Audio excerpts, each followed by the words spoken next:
Welcome to ચેતુસ kitchen. આજે આપણે બનાવીશું ફ્લાવર વટાણા બટેકાનું શાક, જે હોટેલ કે રેસ્ટોરન્ટની અંદર હોય છે સેમ એવા જ સ્વાદની અંદર આજે આપણે ઘરે બનાવવાના છીએ। તો આપણે હોટલનો સ્વાદ પણ ભૂલી જશું એવું મસ્ત એવું શાક ઘરે બનાવવાના છે। તો એના માટે આપણે અહીંયા 500 ગ્રામ જેટલું ફ્લાવર લઈ લીધું છે। નીચેથી જે પાંદડાનો ભાગ છે એ આપણે કાઢી લીધો છે। મસ્ત એવું ફ્લાવર, તાજું ફ્લાવર લીધું છે। અહીંયા આપણે એક લસણનો ગાંઠિયો ફોડી લીધો છે। અહીંયા એક લીલું મરચું લીધું છે, 1 ઇંચ આદુનો ટુકડો લીધો છે, સ્વાદ મુજબ મીઠાનો ઉપયોગ કરશું। લીલા ધાણા, 2 ચમચી બેસન લીધું છે એટલે કે ચણાનો લોટ લીધો છે, અને 2 ટમેટાની અહીંયા આપણે પ્યુરી કરી લીધી છે। 1 વાટકી જેટલા લીલા વટાણા લીધા છે, 2 ડુંગળી અહીંયા સુધારી લીધી છે, અને 3 ચમચી જેટલું આપણે અહીંયા દહીં લીધું છે। એ મસાલામાં આપણે ઉપયોગ કરશું, બાકી મસાલાની અંદરથી જે મસાલાની જરૂર પડશે એનો ઉપયોગ કરશું। અને અહીંયા એક મોટું બટેકું આપણે સુધારી લીધું છે, અને વઘાર માટે તેલ। તો પહેલા આપણે ફ્લાવરને સુધારી લેશું। ફ્લાવરને આપણે મોટું મોટું સુધારશું, કારણ કે એકદમ મેશ અને પચકી ન જાય એવી રીતે આપણે શાક બનાવવાના છીએ। તો એવી રીતે આપણે ફૂલને છૂટા પાડી લેશું। પછી ગરમ પાણીની અંદર આપણે આને સરસ 5 થી 10 મિનિટ પલાળશું। છૂટા પાડીને પછી ગાંઠાનો ભાગ હોય એને કાઢી નાખશું। આવી રીતે અવડા ટુકડામાં આપણે કટ કરવાના છે ફ્લાવરને।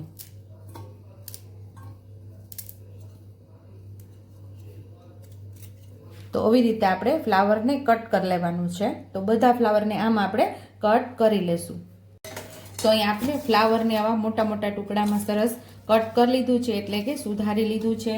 તો અહીંયા આપણે સાઈડ ઉપર ગરમ પાણી કરીને પણ રાખી દીધું છે। તો આની અંદર હવે આપણે મીઠું અને હળદર ઉમેરી દઈશું।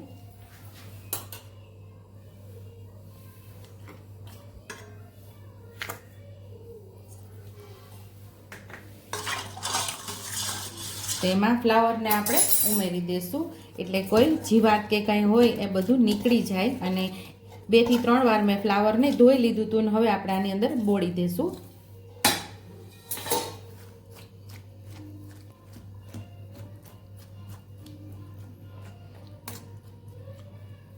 તો આપણે લીલું મરચું, આદુ અને લસણ જે લીધેલું એને આપણે દરદરી પેસ્ટ તૈયાર કરી લઈશું।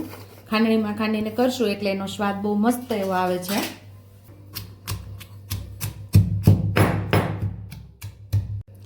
તો અહીં આપણે આદુ, મરચાં ને લસણની દરદરી પેસ્ટ તૈયાર કરી લીધી છે। તો આપણે વાટકીની અંદર કાઢી લઈશું।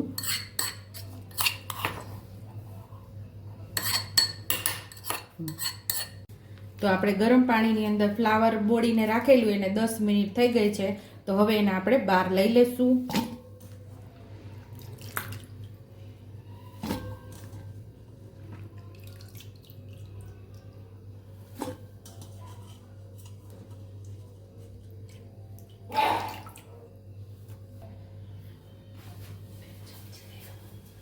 અહીંયા આપણે ફ્લાવરને મેરિનેટ કરવાનું છે। તો મસાલા કરીશું। તો 1 ચમચી જેટલું ધાણા જીરું પાવડર ઉમેરશું, અડધી ચમચી જેટલી હળદર લેશું, અડધી ચમચી જેટલું લાલ મરચું પાવડર લેશું।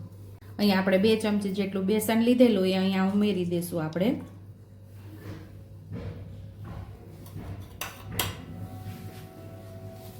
થોડું મીઠું ઉમેરશું। બધું સરસ મિક્સ કરી દઈશું।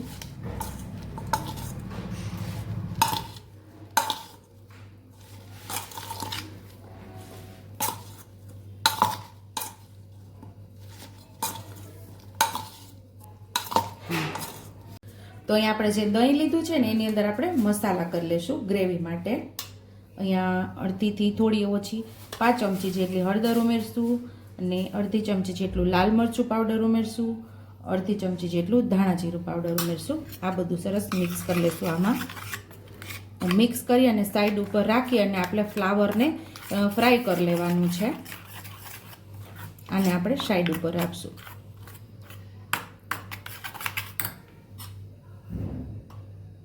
હજી અડધી ચમચી જેટલું લાલ મરચું ઉમેરશું, એટલે 1 ચમચી જેટલું આપણે અહીંયા લાલ મરચું ઉમેરેલું છે। જે પ્રમાણે તમારા ઘરની અંદર તીખું ખવાતું હોય એ પ્રમાણે તમારે લાલ મરચું પાવડરનો અહીંયા ઉપયોગ કરવાનો. તો આને સાઈડ ઉપર રાખી અને ફ્લાવરને આપણે ફ્રાય કરવાનું છે. તો ગેસ ઉપર આપણે કઢાઈ રાખી દીધી છે ને કઢાઈમાં 3 નાના ચમચા જેટલું તેલ ઉમેરશું.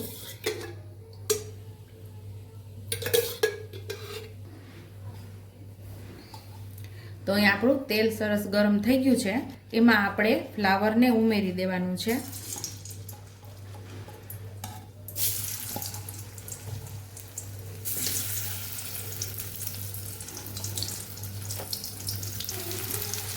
તો અહીં આપણે ફ્લાવર મેરિનેટ કરીએ એટલે ફ્લાવરની અંદર બધો સરસ મસાલો ચડી જાય એટલે ફ્લાવરનો શાકનો સ્વાદ બહુ મસ્ત આવે છે.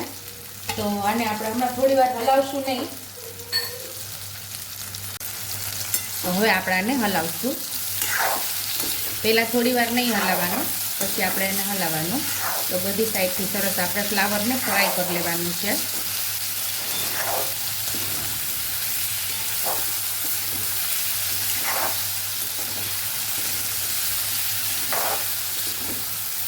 તમે જાજુ તેલ મૂકીને પણ ફ્લાવરને તળી શકો છો. જાજુ તેલ અહીંયા મેં એટલા માટે નથી મૂકેલું કે ત્યાં આની અંદર જે તેલ બચશે એની અંદર જ આપણે શાકનો વઘાર કરશું.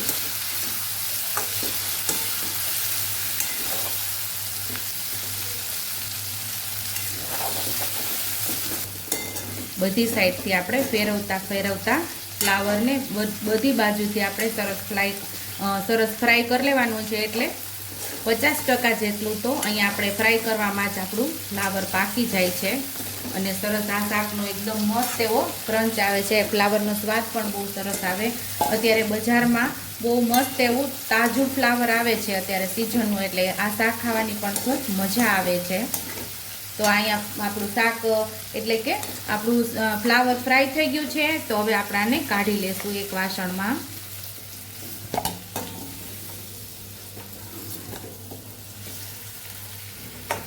અહીંયા બટેકાને પણ આપણે તળી લેશું.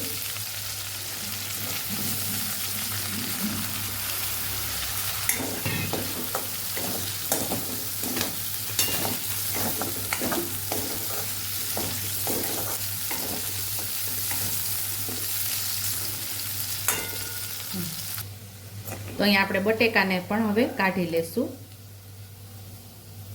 જે તેલમાં આપણે શાકને ફ્રાય કરેલું એટલે કે ફ્લાવરને ફ્રાય કરેલું એ જ તેલની અંદર આપણે વઘાર કરશું.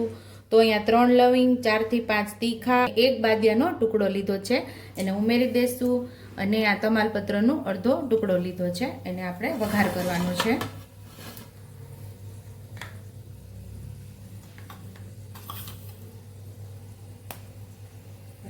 અને અહીંયા આપણે અડધી થી પોણી ચમચી જેટલું જીરું ઉમેરશું.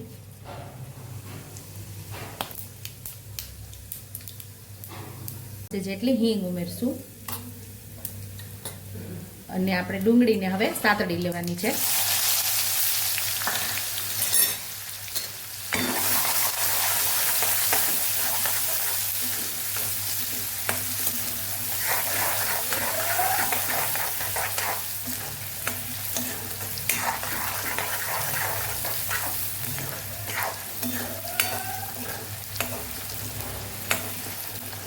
ડુંગળી સાતળતા હોય ત્યાં જ આપણે વટાણા પણ ઉમેરી દઈશું એટલે એ પણ ચડી જાય.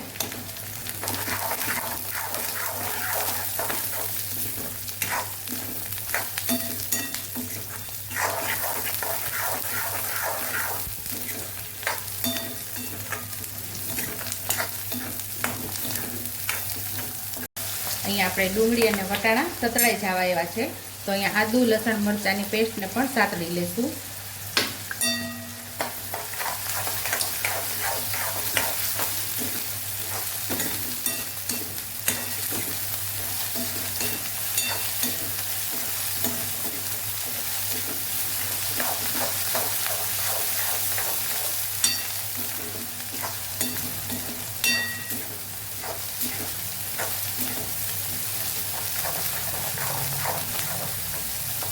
આદુ, લસણ અને મરચાં સતળાય છે તો મસ્ત એવી સ્મેલ આવે છે એટલે કે સુગંધ આવે છે. તો અહીંયા આપણે ટમેટાની જે પ્યુરી કરીને રાખેલી અહીંયા ઉમેરી દઈશું.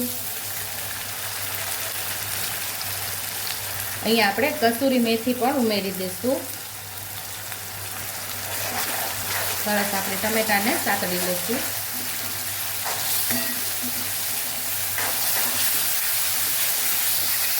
અહીંયા ટમેટા પણ સરસ સતળાઈ ગયા છે અને તેલ પણ સરસ છૂટું પડી ગયું છે. દહીંમાં આપણે મસાલો કાલવીને રાખેલો એટલે કે મેશ કરીને રાખેલો અહીંયા સાતળી લેશું આપણે.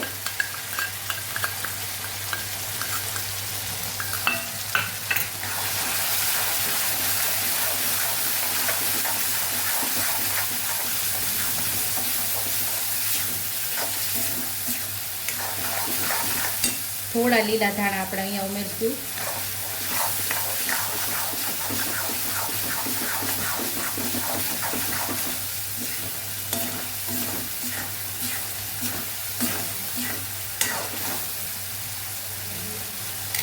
અહીંયા આપણે જે શાક ફ્રાય કરીને રાખેલું એ બધું ઉમેરી દેશું એટલે કે ફ્લાવર અને બટેકાને અહીંયા આપણે ઉમેરી દેવાના છે. અહીંયા હવે આપણે ફ્લાવર અને બટેકાને ઉમેરી દઈશું.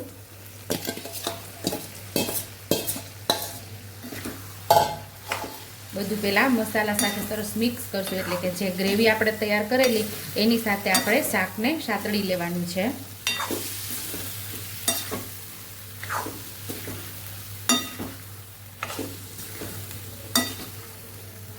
તો મેં અહીંયા ચાખેલું છે, થોડું મીઠું ઓછું છે તો અડધી ચમચી જેટલું અહીંયા હું મીઠું ઉમેરું છું અને સરસ આપણે મિક્સ કરી દઈશું.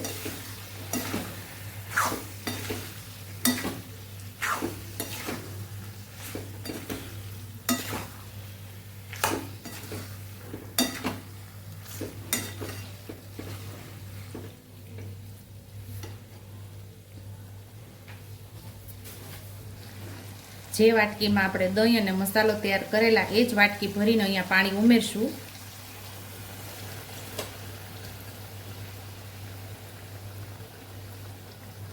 એ પાણી સતપ હતું એવું જ પાણી અહીંયા ઉપયોગ કરવાનું છે એટલે શાક આપણું સરસ પાકતું જ રહે. અને હવે આપણે જે પ્રમાણે અહીંયા ગ્રેવી જોતી હોય એ પ્રમાણે અહીંયા પાણી ઉમેરવાનું અને ગરમ પાણી જ અહીંયા ઉમેરવાનું અને થોડી વાર ઢાંકીને આપણે આ શાકને થવા દેશું એટલે મસ્ત એવું પાકી જાય. જે બાકી રહી ગયું છે એ પાકી જાય.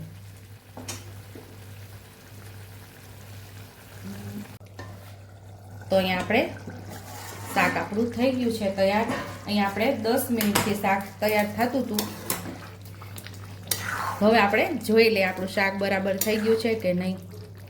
તો બટેકા પણ મસ્ત ચડી ગયા છે અને ફ્લાવરને પણ જોઈ લઈએ તો ફ્લાવર પણ સરસ ચડી ગયું છે. તો આપણે 7 થી 8 મિનિટથી આપણે સાવ સ્લો ગેસે એટલે કે ધીમા ગેસ ઉપર ડીશ ઢાંકીને આપણે થવા દીધું હતું. અહીંયા જે પ્રમાણે તમારે ગ્રેવી જોઈએ એ પ્રમાણે પાણી ઉમેરી અને ગ્રેવી કરવાની. તો અહીંયા આપણે ગ્રેવીવાળું મસ્ત એવું શાક તૈયાર થઈ ગયું છે. તો હવે સર્વિંગ પ્લેટમાં હવે આપણાને સર્વ કરી લઈશું.